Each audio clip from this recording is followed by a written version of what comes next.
มื้อนี้หลานสิมาฮ้องเพลงในบทเพลงที่มีชื่อว่า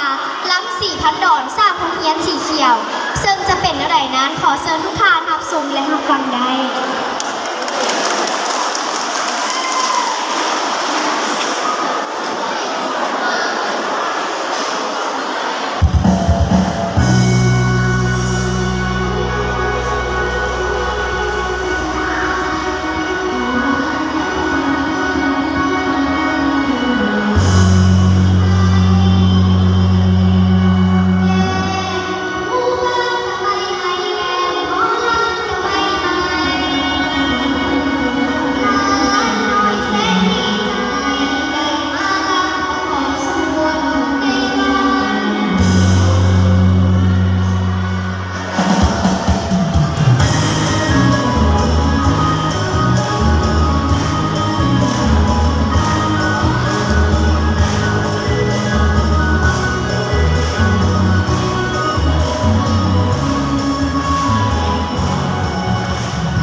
จันทร์เฮืองผานีหลานมาจากห้อง1/5มื้อนี้หลานสิมาฮ้องเพลงที่มีชื่อว่าอุดมไซแดงงามซึ่งจะเป็นจังไดนั้นขอเชิญทุกท่านรับชมและรับฟังได้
ในมื้อนี้ยังบ่หมดเพียงเท่านี้เนาะทุกท่านยังมีอีกหลายรายการขอให้แขกผู้มีเกียรติแล้วก็ครูอาจารย์แล้วก็หมู่เพื่อนทุกคนอดใจรออดใจฟังอดใจชมก่อนเนาะทุกท่านเอ้ยถือเยี่ยมบรรดาทานแขกที่มีเกียรติผู้ปกครูอาจารย์และน้องนักเรียนที่หักแผงข้าพเจ้าเองมีชื่อว่าอาจารย์เสือรอดนึงเย่มีความภาคภูมิใจและก็เป็นเกียรติอย่างยิ่งนะที่ได้รับการมอบหมายเป็นผู้ดำเนินรายการในพิธีของพวกเราในมื้อนี้โดยอิงใส่แผนประจำปีของโรงเรียนพวกเราทุกๆปีแม่นจะต้องมีการจัดงานสัปดาห์แข่งขันวิทยาศาสตร์นอกจากนี้เพื่อเป็นการจัดตั้งปฏิบัติแผนให้ไปตาม3ข้อแข่งขันและ5หลักมูลการศึกษาแห่งชาติที่กระทรวงศึกษาธิการกีฬาบางอ้อให้ปรากฏผลเป็นจริงอีกประการหนึ่งเพื่อเนใส่รักษานำมันยศของโรงเรียนตัวแบบคุณภาพแห่งชาติให้ไว้ให้มันคง มื้อนี้อยู่ที่โรงเรียนมสมิตรภาพลาวเวียดนามของพวกเขาจึงได้จัดพิธีเปิดปิดงานแข่งขันวิทยาศาสตร์นี้ขึ้นอย่างเป็นทางการ ซึ่งว่าเป็นเกียรติเข้าร่วมพิธีของพวกเขาในมื้อนี้ข้าพเจ้าขอเรียนเสนอท่านศรีทุนดาวพัสสิทธิ์รองหัวหน้าแผนกศึกษาธิการและกีฬาก็ให้เกียรติเข้าร่วมเป็นประธานขอเสียงตบมือสมเสย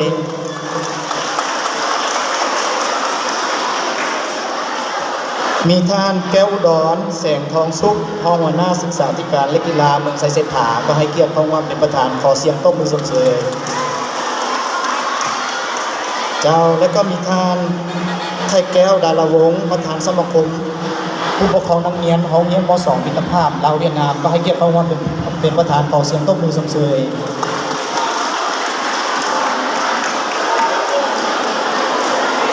มีท่านอาจารย์วันไซยงบรรจงรองผู้อำนวยการโรงเรียนม.2 มิตรภาพลาวเวียดนามก็ให้เกียรติเข้าร่วมเป็นประธานขอเสียงตบมือสมเสย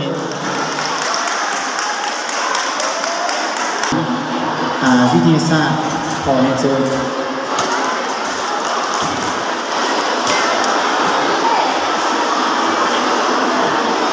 โอเค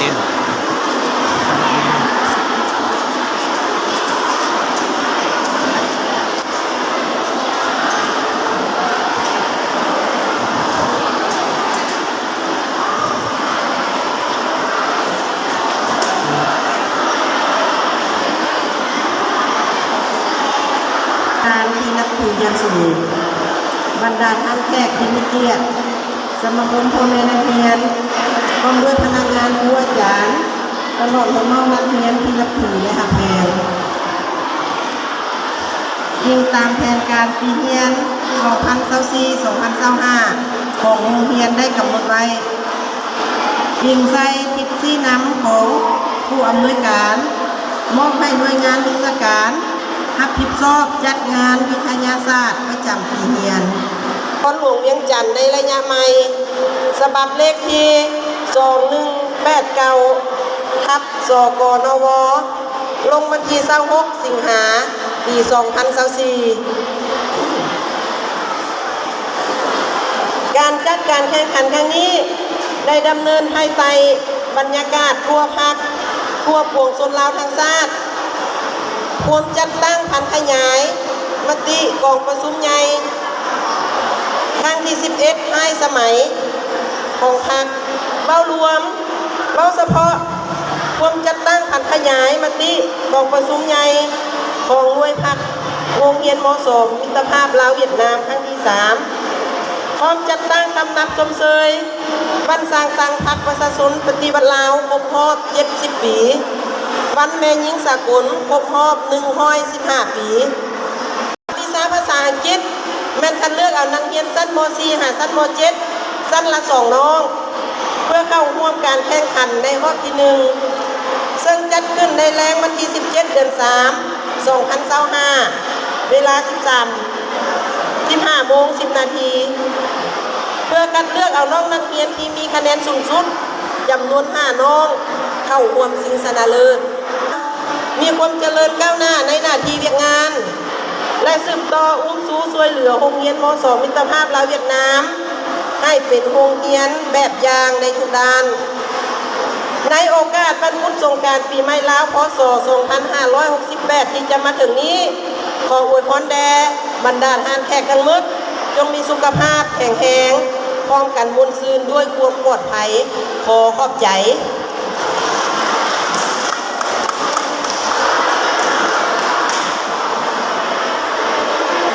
ลาวเวียดนามทำเป็นคณะประธานจัดงานแข่งขันวิทยาศาสตร์ในครั้งนี้ขึ้นเกล่าวเปิดปิดงานแข่งขันวิทยาศาสตร์ประจำโรงเรียน2024-25ยังเป็นทางการขอเรียนเชิญ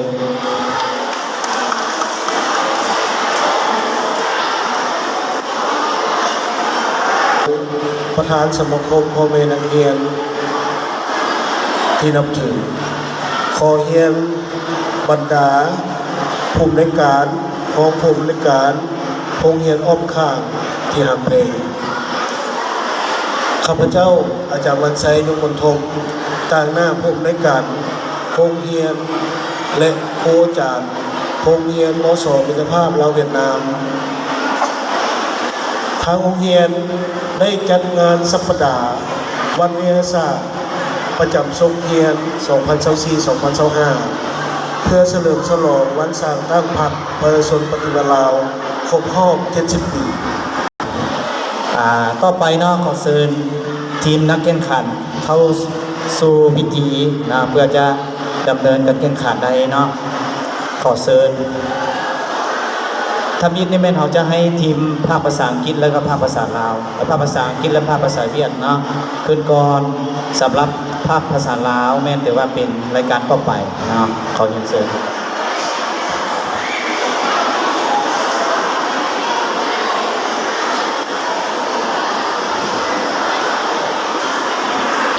ต่างหน้าให้กับ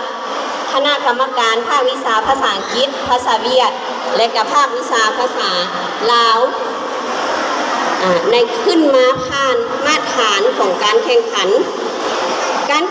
รั้งนี้ในภาควิชาภาษาอังกฤษจะมีอยู่5มาตรฐานแต่ละมาตรฐานแม่นคะแนนเต็ม10มาตรฐานที่1แม่นเขาว่าถึงการแต่งตัวหรือว่าการแต่งกายของน้องนักเรียนคือระเบียบมาตรฐานที่2การแนะนำตัวเองอย่างคล่องแคล่วมาตรฐานที่3การออกเสียงมาตรฐานที่1อาจารย์แพงวันพิมพ์ธรเป็นผู้ให้คะแนนมาตรฐานที่1ผู้ที่2อาจารย์แสงอาจารย์กิ่งคำพรหมวงศาเป็นผู้ให้คะแนนมาตรฐานที่2ผู้ที่3เนี่ยอาจารย์สีใบลุงวัจันทร์เป็นผู้ให้คะแนนมาตรฐานที่3มาตรฐานที่4อาจารย์แสงสุรีภูมิใสเป็นผู้ให้คะแนนมาตรฐานที่4และมาตรฐานที่5แม่อาจารย์เพชรภูพานเหรียญภูคำเป็นผู้ให้คะแนนมาตรฐานที่5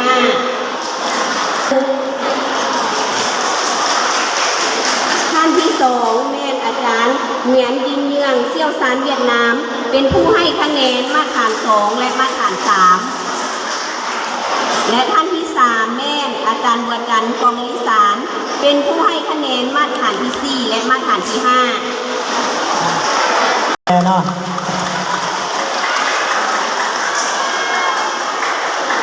Good morning, ladies and gentlemen. I'm really glad for standing here. My name is Onisa Punmisai and I'm in grade 9. Okay, let me introduce about Prince Sukarno. Prince Sukarno was born on July 13, 1909 at my village, Luang Prabhat. He was the son of Prince Buntong and Princess Kambuan. After finishing school in Luang Prabhat, Prince Sukarnowong went to Hanoi to continue his studies. He then went to Paris, France, to study at the National School of Brick and Road Engineering. When he graduated in 1937 as a civil engineering. In 1938, he returned to Indochina and worked on many projects in Laos, Vietnam, and Cambodia. In 1940, Prince Sukarnowong joined the Lao Patriotic Movement. In 1945, he returned to Laos to help strengthen the revolutionary movement. In October 1945, the Lao Islam government was formed, and he was appointed as the Minister of Civil Works, Minister of National Defense, and Supreme Commander of the Armed Forces. Later in 1950, he became President of Free Lao Front. During the unification of Laos, Prince Sukarnowong was a Minister of Plan in the Third Coalition from 1957 to 1959, and was Prime Minister of the Second Coalition Government in 1967. In 1975, he was elected as the President of Lao People's Democratic Republic and the President of People's Supreme Assembly. He served as the President of Lao People's Democratic Republic until the Fifth Party Congress in 1991, so he retired as the president due to his physical illness. He continued to serve as an advisor to the party central committee. Sukarnowong was the leader of the party and stated, "He was loyal, honest, and very clever leader. He devoted all of his wisdom and strength to the cause of national independence and progress.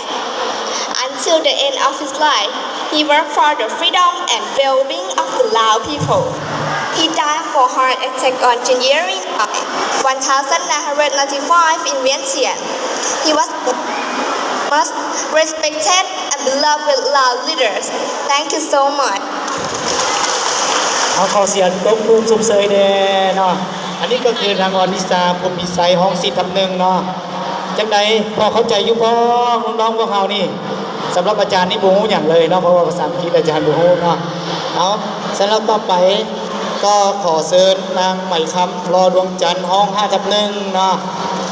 Good morning, ladies and gentlemen. My name is Maikam Lord Duangjan. I'm from 5.1, and today I have presentation about Prince Sukarnowong life, a leader that's really clever in the kindness of Lao people to you all. Prince Sukarnowong was born on July 13, 1909 in Ban Mai village, Luang Prabang province. He was the son of Prince Boon Kong and Princess Kam Uan. After finishing school in Luang Prabang, Prince Sukarnowong went to Hanoi to continue his studies. He then went to Paris, France, to study at the National School of Prince Sarah Engineering. When he graduated in 1937, he returned to Indochina and worked on many projects in Laos, Vietnam, and Cambodia. In 1940, Prince Sukarnowong joined the Lao Party. Good morning, everyone. My name is Alisa Thamong Sang. I'm from 6.3 class. Today I'm going to talk about Prince Sukarnowong, his stories. So let's begin. Prince Sukarnowong was born on July 13. And at Ban Mai village in Luang Prabang. He was the son of Prince Boon Kong and Princess Kam Uan. After finishing his school in Luang Prabang, he went to continue his study in Hanoi. And then he went to Paris to study at the National School of Bridge Road of Engineering. And then in 1937, he graduated his school and then